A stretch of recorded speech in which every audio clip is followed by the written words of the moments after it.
Just answering questions with WAPTech, primarily from one source. I wonder about the amount of narcotics she had in her system. Was she using that day, or was it just in her blood from a previous usage? Again, every time something happens where someone dies and the police are involved, they rarely, if ever, just give out all the information as they get it. Sometimes it's done for some good reasons. Sometimes I swear they do it just because it's a power trip.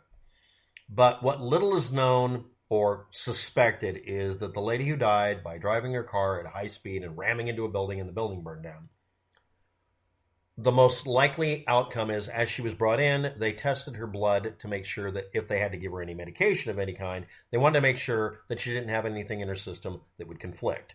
I'd want that done for me as well. Something in your blood could be something you took, or it could have been something you were exposed to. Heck, she was in a car for a while. She might have had some chemical get into her system simply being in a car that was damaged.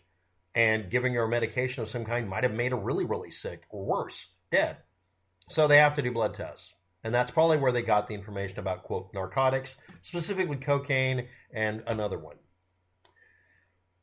Next, there was debris around the car and lots of smoke. Brain injury and respiratory injury caused by sitting in fire and smoke for over an hour.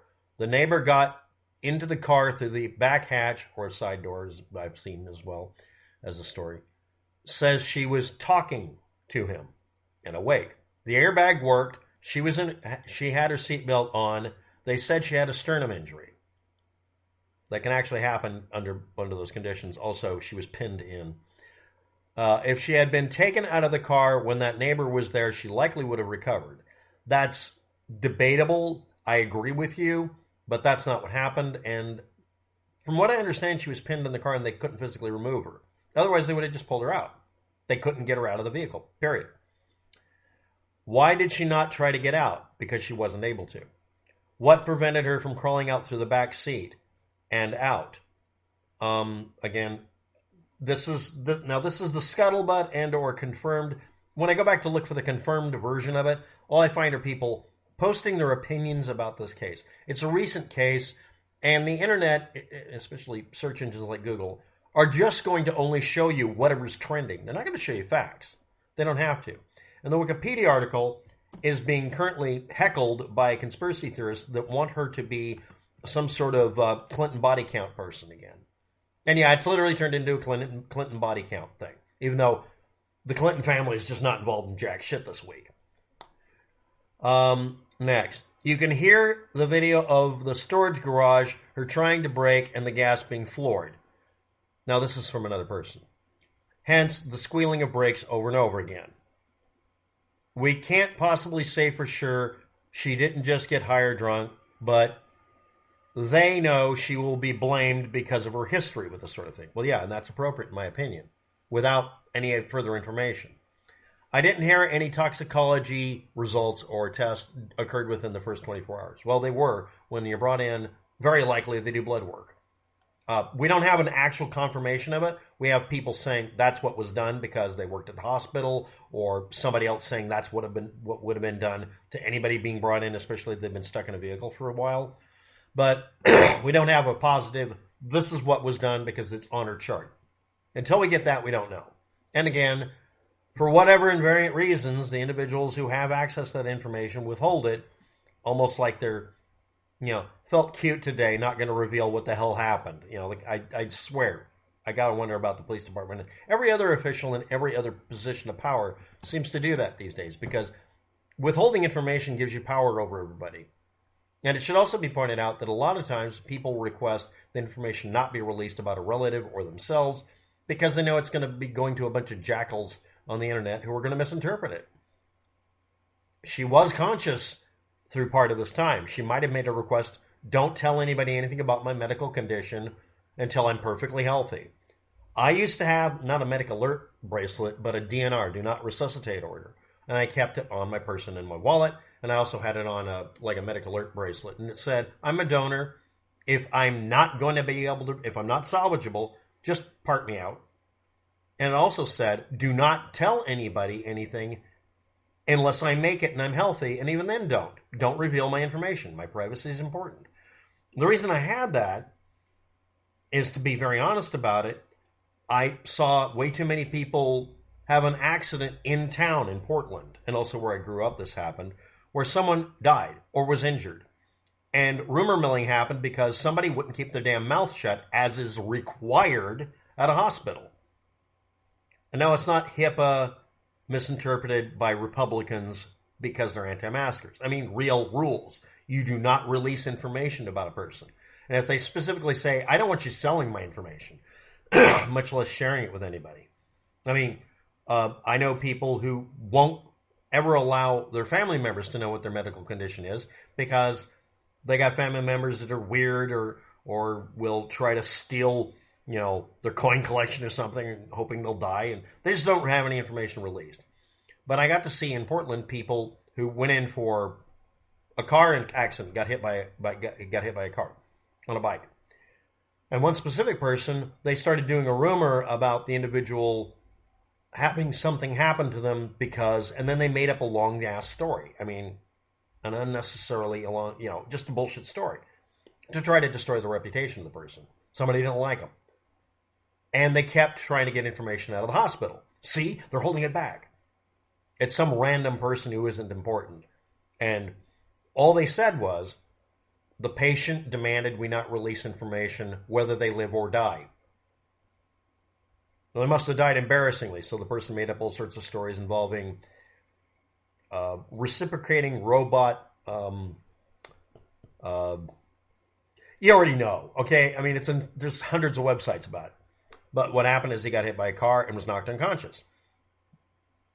But he woke up enough and told them, don't reveal my information. Period. Fuck him.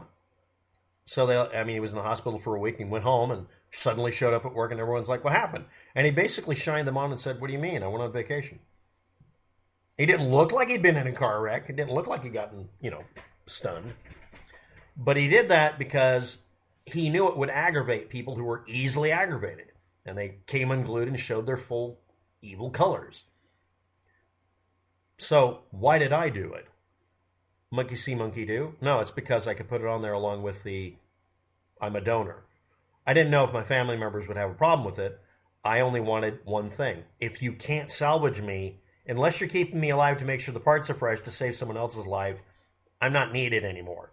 If I'm not in here anymore, there's nothing left to do with this. Make somebody not blind. Make somebody have a leg that works. Hey, transplant the bones. I don't care. But I made a very firm decision about it, and it was an emotional one because I knew somebody who died because simply there was no donor available to provide them a part. I mean, it was a stupid way to die. There were lots of people all over the country that were dying from old age. Even that would have helped them. He just needed a kidney, and he did need a heart transplant. That's a pretty tall order because you'd have to do it all in one shot, at least in his case. He died anyway. That was sad. So maybe she said to the people as she's going in, don't tell anybody anything. I don't know. Anyway, this is an overly long video and I went off on a tangent. Yeah, it's a personal tangent. Why didn't I do this video yesterday along with the other one? It took me 15 minutes and me heavily editing the questions and answers to be able to do a video involving all the questions that happen on one channel. And I'll do a channel update. YouTube and Google, through trickery, have made sure that they never have to admit that they were wrong for flagging my other channel for something that has no reason to be flagged. Number two, they're going to keep the strike applied to each and every one of my channels, no matter what I do, because I'm basically targeted now. Targeted individual. And I'm saying that mockingly. That just means they don't like me.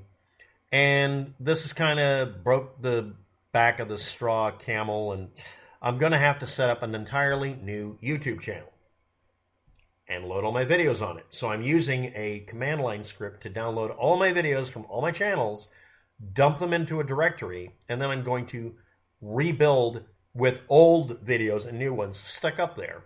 And then one day, I'm going to make all of them visible. They'll have no views. No one's going to care. They'll all have the same titles and descriptions, heavily reduced so that YouTube has nothing to flag. And they'll be sitting there for probably a month before I make them visible.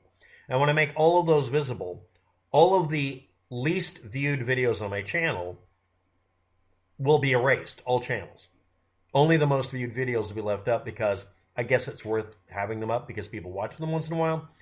And that will shift search engine ranking from the 2 leftover channels that are battered, beaten. It's an Eminem script for a rap song. And the other channel will become live and have videos on it. And yes, that's why I'm kind of hiding this message. If any of you sat through the video, congratulations, you have no life, and I do appreciate you. But I'm going to have to set up an entirely brand new channel that has been verified on a cell phone and all the other crap that I haven't been able to do on any of the others. And I'm going to be switching over to it only in that I will always re-upload from all of my channels after these videos are good for a week. If I still have channels, I'll put them there. And I'll make all of them visible at exactly the same moment with 0 views if I lose one of my channels. So I have the other channel. And at that moment, I'll make all the videos invisible, or erase them actually, on the other 2 channels, or the channel that I have left at that point. Maybe it'll be this one, maybe it'll be the other one. And the content will still be there, but no one will have cared about it, and still won't. And it won't be timely. And I'll only erase off of whatever channels I have left the videos that nobody watched anyway. More bang for your buck. And that'll be about it. And that means it'll be 20 videos on a channel that had 1,000. And then there'll be another channel that probably has 4,000 videos. I don't even know how many videos I'm going to have. And the first uploads are all going to be ultra low resolution shit grade ones. And then I'm going to download high resolution versions of the ones that are supposed to be full screen. This kind of video, this one will not be the quality you see. It'll be worse. Because it's easier to download and I can back it up faster. Same rule I used before. Okay, thanks for watching. Have a good day. Good luck with that. This has been your Just Answer Questions with WapTech from mostly one person and then one other person. And these are the most reasonable questions they had. And yeah, again, the police department doesn't release enough information, so we all have questions and they have blank stares.